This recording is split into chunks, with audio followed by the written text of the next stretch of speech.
Les éclipses.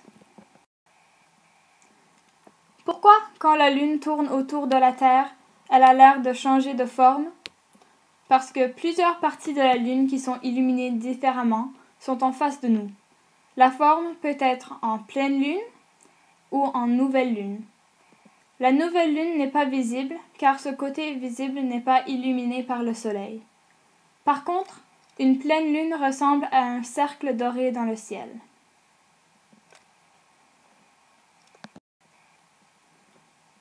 Voici les 8 phases possibles de la Lune. Une éclipse solaire se passe pendant une nouvelle Lune et une éclipse lunaire se passe pendant la pleine Lune. Aujourd'hui, on est dans la phase de la nouvelle Lune. La Lune est trop proche du Soleil pour qu'on la voie. La Lune se lève et se couche avec le Soleil, donc elle ne sera pas là ce soir.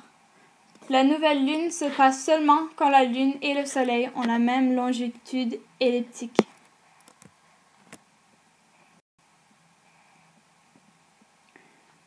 Éclipse solaire. Le 20 mars 2015, on va observer l'éclipse solaire non seulement à Genève, mais aussi au Groenland, partout en Europe, en Afrique du Nord et en Asie d'Ouest. Mais qu'est-ce qu'une éclipse? Une éclipse, c'est quand un objet entre soi et un autre objet et bloque la vue. De la Lune, on peut observer 2 sortes d'éclipses. Une éclipse solaire et une éclipse lunaire. L'éclipse que nous allons observer est une éclipse solaire. Le mot éclipse vient du mot grec ekleipsis et signifie la chute. Dans l'histoire antique des civilisations, comme les Égyptiens, les Babyloniens, les Grecs et les Chinois, observaient également les éclipses.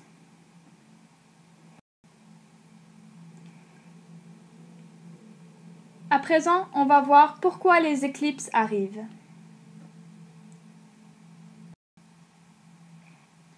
Pendant l'éclipse, le Soleil brille sur seul un côté de la Lune, mais c'est le côté non visible de la Terre. Ensuite, la Lune fait une ombre sur certaines parties du globe, d'où on peut observer l'éclipse totale. De notre point de vue, on dirait que la Lune couvre le Soleil.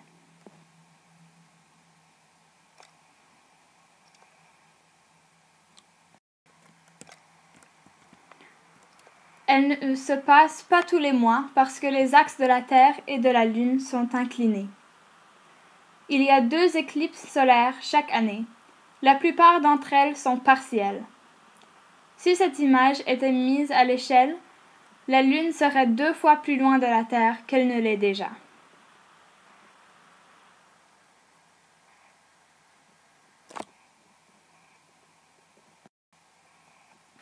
Une éclipse lunaire se réalise quand la Terre est alignée avec la Lune et le Soleil, dans l'ordre Soleil, Terre, Lune.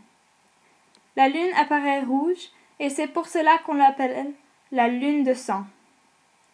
L'alignement augmente la puissance de la gravité et peut déclencher des tremblements lunaires.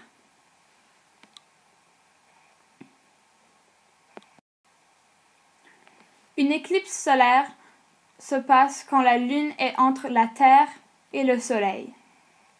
L'éclipse lunaire arrive quand la Lune est derrière la Terre, par rapport au Soleil.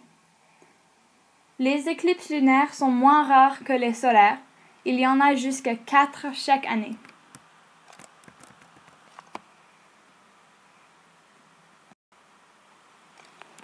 L'ensemble du processus d'une éclipse solaire totale se compose de 5 phases et 4 phases de contact. Le premier contact se produit lorsque l'éclipse partielle commence. La Lune commence à prendre le chemin du Soleil et ressemble à un croissant. Pendant le deuxième contact, presque tout le Soleil est couvert par la Lune et l'effet total commence à se produire.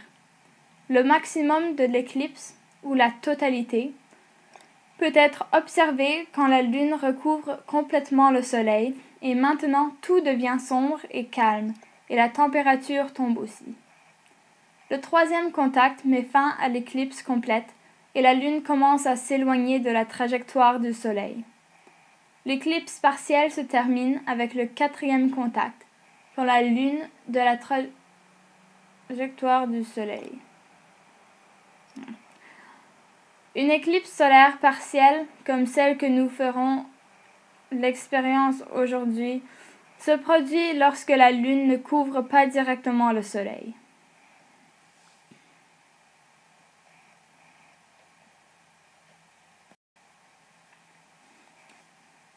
Et puis, pour terminer, on va présenter les éclipses solaires annulaires et hybrides. Une éclipse annulaire se passe quand la Lune ne couvre pas les extrémités du Soleil et envoie un anneau autour de la Lune. Une hybride se passe quand 2 de 3 types d'éclipses se passent en même temps. Ceci est très rare.